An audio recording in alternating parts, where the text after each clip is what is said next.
Hello my friends and welcome back to the channel. The title of the video is Born Addict. In other words, it's something I used to mull over a lot. Over the many years I tried to quit the various addictions I had, particularly those to alcohol and opiates. I also used to ask myself the question, is it that I've got an addictive personality? If I'm a born addict and I inherited the addict genes, if you like, and my personality is addictive, is that why I can't stop? Is that why I keep relapsing? I kept asking the questions over and over again. And it's only now really in the final I hope the final chapter of my journey to recover from addiction that I'm able to look at those questions and answer them from my own experience, if you like, and opinion.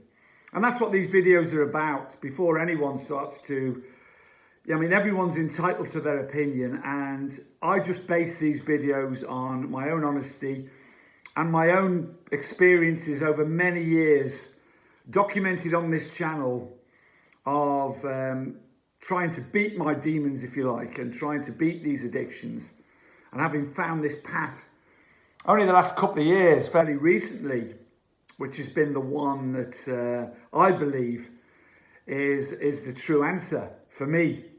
However, everyone's entitled to their own opinion, their own journey, obviously, and I respect all of those. I base a lot of my stuff on having talked as well to probably many thousands, and helped, hopefully, many thousands of addicts.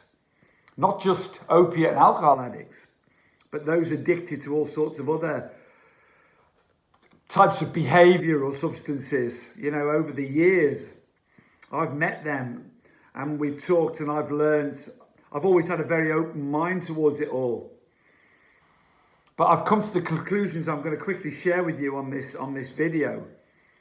Having based all of that on my own and their experiences, if you like. You may have your own experiences and obviously your own thoughts and ideas. I just make these videos to try and to pass on a few ideas and hopefully to reach a few of you out there, to help a few of you out there. Please subscribe and like the videos, by the way. It will just mean that perhaps one or two more that may get some help from them may see them. And because that affects the algorithm, believe it or not, on YouTube. And also click on the link in the description and just have a read if you want to get more involved with the channel and perhaps help it along a bit. Thank you. So, Born Addict. I suppose if you look back at my life story, which is I've documented it on 4 parts very early on in the channel, I suppose, probably halfway through the channel, and I found at that point a couple of years sobriety, which unfortunately, when the coronavirus epidemic hit, was to end in a big relapse. That's all again documented on the channel. So I didn't include this final chapter, which I'm gonna make over the next few months, I suppose. I didn't include this final bit in it, but I've had a chance to mull over, and I used to think a lot. Because of my own childhood and upbringing and family history, that it was going to be impossible. It was probably impossible. The reason I couldn't change was because of that. And, I've mentioned before in my videos that my grandfather, who I never met on my mother's side, well, that's quite important really, he committed suicide. He shot himself. He was quite a dark man apparently, and I'm sure that some of those genes, some of that DNA obviously found its way to my mother and then on to me. My mother was alcoholic and an addict. However, because of our family, the start of our family together, my father walked out when we was a very violent man, horrible early start to the childhood. It more or less destroyed my mother, and that's when her drinking and taking of a drug. Of the last video, which is linked to this, on benzodiazepines, she was addicted to Librium, mother's little helper, they used to call it. And I look back now, I blamed her a lot for that my early childhood, but in fact she was an extremely strong woman, you know, and I've learned, because you have to learn when you recover from addiction, to let go of all of that. And she had her own struggles, her own fight, which was extremely hard, and I should never have judged her. But, you know, we learn these things later on in life, don't we? But with that beginning, you know, the grandfather, the abusive and unhappy childhood, the alcoholic and drug addicted mother, these are all things that, you know, you look back on, you think, well, that must all be in my genes. You know, I must have this gene that makes me more have more tendency towards addiction than other people. Well, as I've gone on, I've learned more and more about it. You know, I sort of swerve away from that a bit. I think the children in those early years are like sponges certainly for the first 7 years. And when they go through trauma of any sort, pain, whether it be family or whatever it is, whatever that pain is, you know, abuse, God forbid, grief, death, loneliness, children develop coping mechanisms that they always become their sort of default settings as they go through life, if you like. I know I certainly did.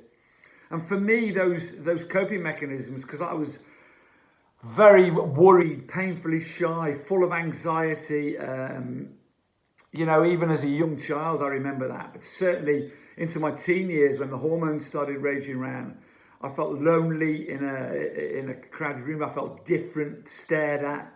And when I found something that would help me get over that, being alcohol and drugs, you know, I jumped on it. But for those first, certainly up to my 30s, I was extremely successful in my career. And I enjoyed all of that.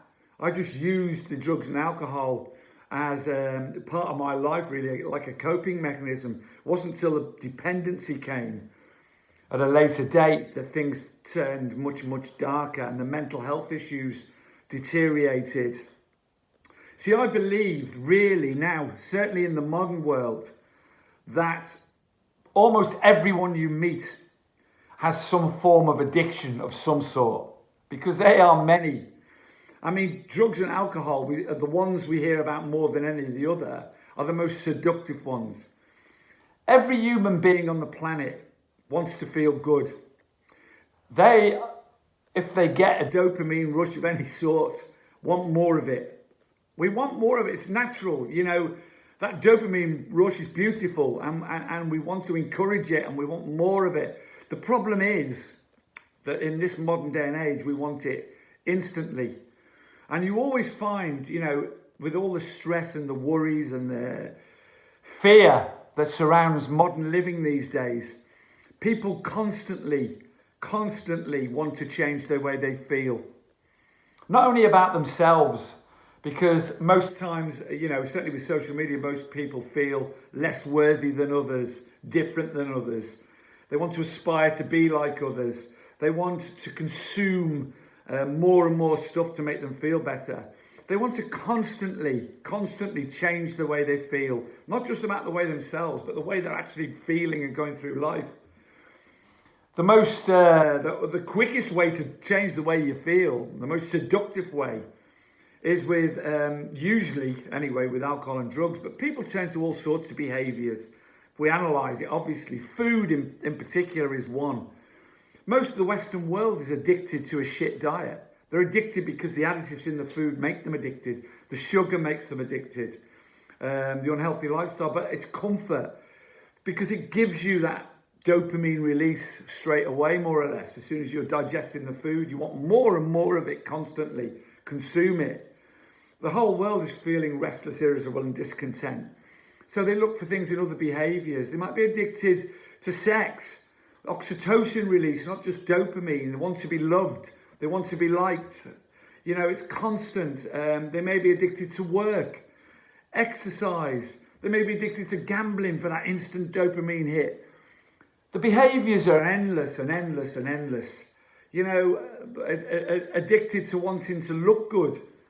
I mean, the rise in plastic surgery and, you know, if we analyse it, everyone out there, even the billionaires, you know, the ones that you would think have everything, want more and more. They want the next high. They want the next thing that's going to make them feel even better. It's addiction. It's dopamine addiction. So the people on the alcohol and drugs, you know, are the ones that, I suppose, if you want to analyse it, have trauma perhaps in their background, coping mechanisms. They want to forget things quickly, want instant. And more people turn to drugs and alcohol because they will give you that instant. They will get rid of all that those negative feelings. The problem is, of course, they increase more and more negativity in your life, because believe you me, when you're addicted to opiates, everything goes out the window. The most important thing, once dependency sets in, this is the problem with drugs and alcohol, obviously. Probably more so than any other types of behaviour and substances, but certainly drugs and alcohol, particularly opiates, the dependency sets in, and then it becomes the most important focus and thing in your life.